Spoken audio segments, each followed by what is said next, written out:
Bruce Lee died at 32 years old. In just 3 decades, he became the most famous martial artist who ever lived, revolutionized action cinema, and became a global icon. But what most people don't know is that Bruce Lee wasn't supposed to make it at all. He was told he was too Chinese for Hollywood, too short, too different. He was rejected, dismissed, and betrayed at nearly every turn. This is the real story of Bruce Lee. Not the legend, not the myth. The truth about a man who refused to accept the limitations the world tried to place on him and paid the ultimate price for it. Bruce Lee was born Lee Jung-fan on November 27, 1940, in San Francisco's Chinatown. His father was a famous Cantonese opera star, and the family was in America on tour when Bruce was born. But here's what's rarely talked about. Bruce was a troubled kid. In Hong Kong, where he grew up, he was constantly getting into street fights. He joined gangs. He was headed down a dangerous path. His parents were terrified he'd end up dead or in prison. So at 18, his mother made a decision that changed everything. She sent Bruce back to America, alone. With $100 in his pocket and barely speaking English, most people would have crumbled. Bruce saw it as an opportunity. He moved to Seattle, worked as a dishwasher and waiter, and finished high school. But more importantly, he started teaching martial arts. And that's when people began to notice something special about this skinny Chinese kid who moved like water and hit like lightning. In the early 1960s, martial arts in America was secretive. Chinese masters refused to teach non-Chinese students. It was a sacred tradition that wasn't meant to be shared with outsiders. Bruce Lee broke that code. He opened a martial arts school in Seattle and taught anyone who wanted to learn. White, black, Chinese, didn't matter. This enraged traditional martial artists. They saw Bruce as a traitor to Chinese culture. In 1964, a group of Chinese martial artists issued him a challenge: fight our champion, and if you lose, you stop teaching non-Chinese students and close your school. The fight became legendary in martial arts circles. Bruce accepted. His opponent was Wong Jackman, a highly respected kung fu master. What happened next depends on who you ask. Bruce said he won in 3 minutes. Wong's supporters claimed it was longer and disputed the outcome. But everyone agrees on one thing. After that fight, Bruce was never satisfied with traditional martial arts again. He felt he'd been too slow, too rigid, too bound by traditional techniques. That fight planted the seed for what would become Jeet Kune Do, Bruce's own martial arts philosophy that emphasized practicality over tradition. Absorb what is useful, discard what is useless, add what is specifically your own. That became his life philosophy. In martial arts, in acting, in everything. Bruce's break came in 1966 when he was cast as Kato in the TV series The Green Hornet. He was electric on screen. His martial arts were unlike anything Americans had ever seen. The show was only moderately successful, but Bruce became a sensation. Fans called it the Kato Show. Bruce was getting more fan mail than the actual star. Hollywood noticed, and that's when Bruce Lee pitched an idea that should have made him a superstar: a TV series about a Shaolin monk traveling through the American West, using martial arts and Eastern philosophy to help people. The pitch was called The Warrior. The studios loved it. They developed it. They moved forward with production.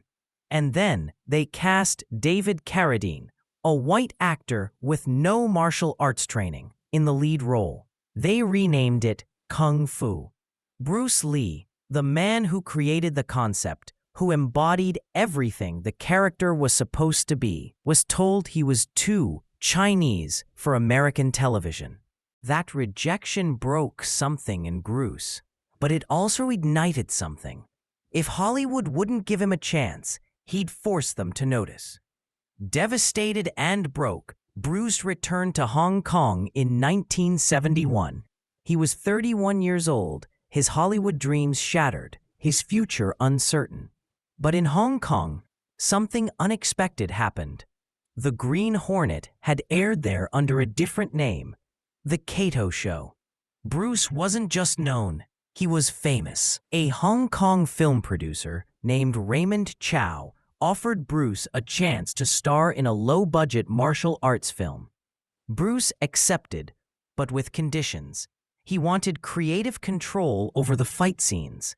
He wanted to choreograph his own fights, his way. Fast, brutal, realistic. The film was called The Big Boss, released in the US as Fists of Fury. It shattered box office records in Hong Kong. Lines wrapped around theaters. People watched it multiple times. Bruce's next film, Fist of Fury, confusingly released in the US as The Chinese Connection, was even bigger. It became the highest-grossing film in Hong Kong history. Suddenly, Bruce Lee wasn't just a martial artist or an actor. He was a phenomenon. Hollywood came calling again, but this time, Bruce had leverage. In 1972, Warner Brothers offered Bruce the lead role in what would become Enter the Dragon, the first major martial arts film produced by a Hollywood studio with an Asian lead. This was Bruce's moment, everything he'd worked for. The chance to prove that an Asian actor could be a global action star. The production was grueling. Bruce was a perfectionist, doing take after take to get fight scenes exactly right. He was the star, the martial arts choreographer, and essentially the co-director. He pushed everyone to their limits, himself most of all. But he was also struggling. The intense physical demands, the pressure of carrying the film, the weight of representing not just himself, but all Asian actors. It was crushing. Bruce started experiencing severe headaches, dizzy spells.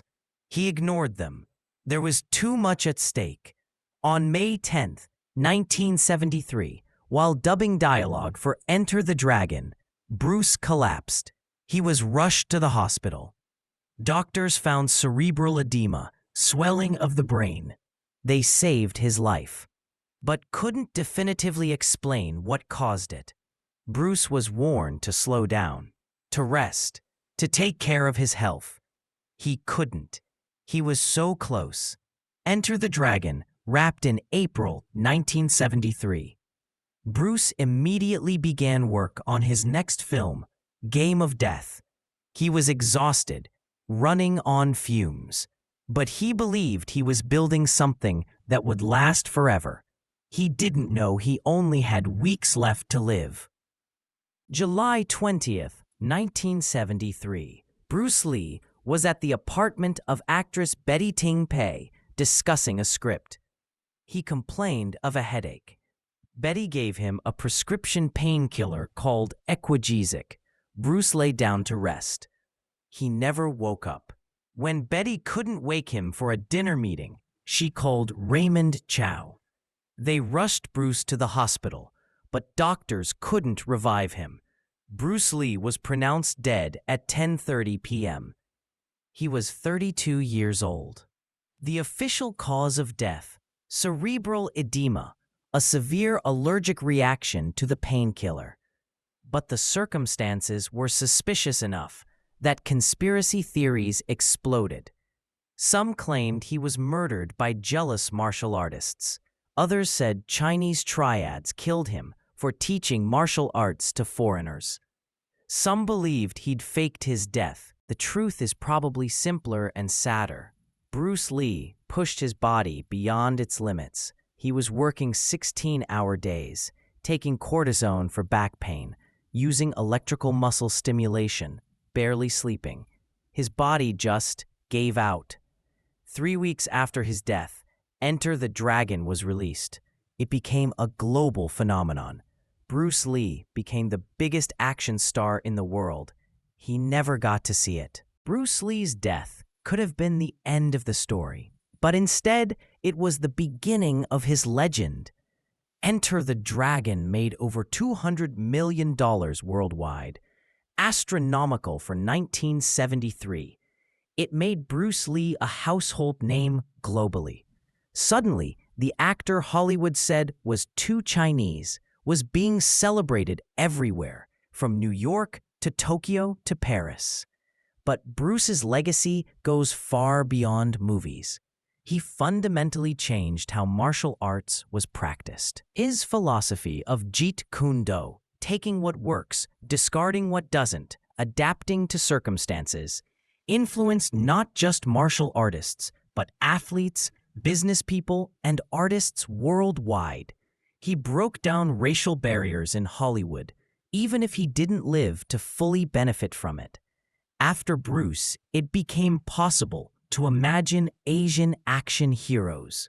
Jackie Chan, Jet Li, Donnie Yen, none of them would have had Hollywood careers without Bruce Lee kicking down that door. And his philosophy, his writings on self-actualization, on being like water, on expressing yourself honestly, has inspired millions of people who've never thrown a punch in their lives. Be water, my friend. Those 4 words have been quoted by athletes, entrepreneurs, protesters, and dreamers around the world. Bruce Lee accomplished more in 32 years than most people do in twice that time. But his story isn't just about achievement. It's about refusal. He refused to accept that his ethnicity should limit him. He refused to follow traditions that didn't serve him. He refused to let rejection stop him. He refused to be anything less than authentically himself. That refusal cost him the physical toll, the stress, the pressure of being a pioneer. It literally killed him. But it also gave us something extraordinary. Not just great movies or martial arts innovation, but proof that one person, refusing to accept limitations, can change the entire world's perception. Bruce Lee didn't live to be old, didn't get to see his children grow up, didn't get to enjoy his success, but he burned so brightly in his short time that 50 years after his death, we're still talking about him, still learning from him, still inspired by him. He wanted to be remembered. He wanted to matter. He wanted to prove that he belonged. Mission accomplished. Bruce Lee wasn't just a martial artist or an actor. He was a force of nature who refused to be contained by the world's expectations. And in the end, that's the real lesson. Don't wait for the world to give you permission to be great. Take it. Force the door open. Be so undeniable that they have no choice but to acknowledge you. Be water. Flow around obstacles. Crash through barriers. Keep moving forward until the world has no choice but to reshape itself around you. That's what Bruce Lee did. That's what legends do.